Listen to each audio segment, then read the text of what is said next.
आजाद को बोलने की इजाजत नहीं थी। गांधी ने नेहरू को खत लिखकर कहा था, अब ऐसे आदमी को सदर बनाओ जो हमारी बात सुन सके। उस वक्त आजाद को चुप कर दिया जाता था। आजाद रिजर्वेशन की बात करते थे।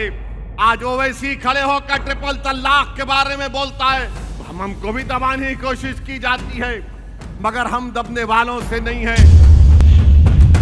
और हमारे उस वक्त के बड़े बड़े नेताओं को कह दिया गया था कि तुम सियासी लीडरशिप की बात मत करो, तुम्हारे सिर्फ तहजीबी तहफुजात की बात करो।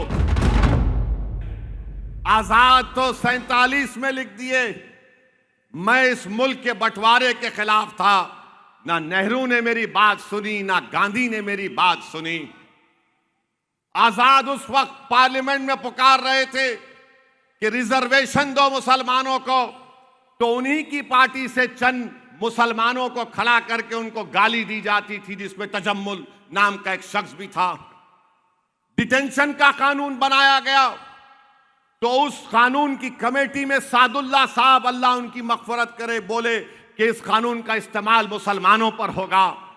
तारीख ने देख लिया कि डिटेंशन कानून में सादुल्ला ने जो कहा था, फिर उसके बाद हमारे देश में यूएपीए बना, उसके बाद टाडा बना, पोटा बना, अब फिर एक नया यूएपीए बन चुका है।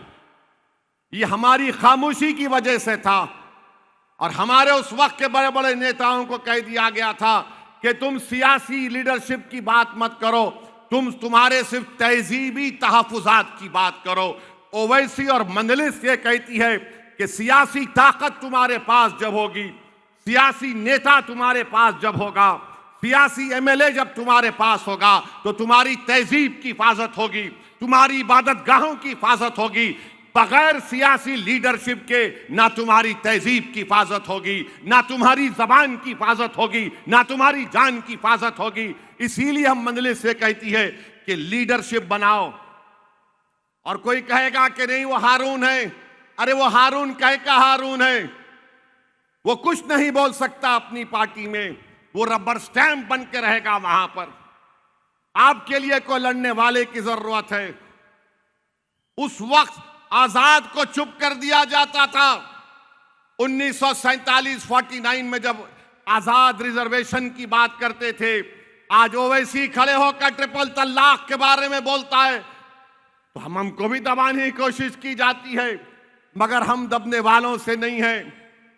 वफ़ का बिल पेश हुआ, असदुद्दीन ओवैसी ने खड़े होकर उसकी मुखालिफत की, हमको भी दबाने की कोशिश की गई, खामोश करने की कोशिश की गई, हम खामोश नहीं हुए।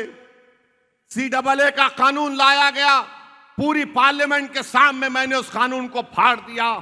उसका नतीजा ये निकला कि 2022 उत्तर प्रदेश के चुनाव में किसी एक मुकाम पर जब हमारी गाड़ी टोल गेट पर रुकी तो जालिमों ने हम पर 6 गोलियां चलाई। खैर अल्लाह का करम था कि अल्लाह ने मुझे नबी करीम सल्लल्लाहु अलैहि वसल्लम के सदक़े तुफैल में बचा लिया। जिंदगी है, कभी खत्म होगी, सबको इस दुनिया से जाना है।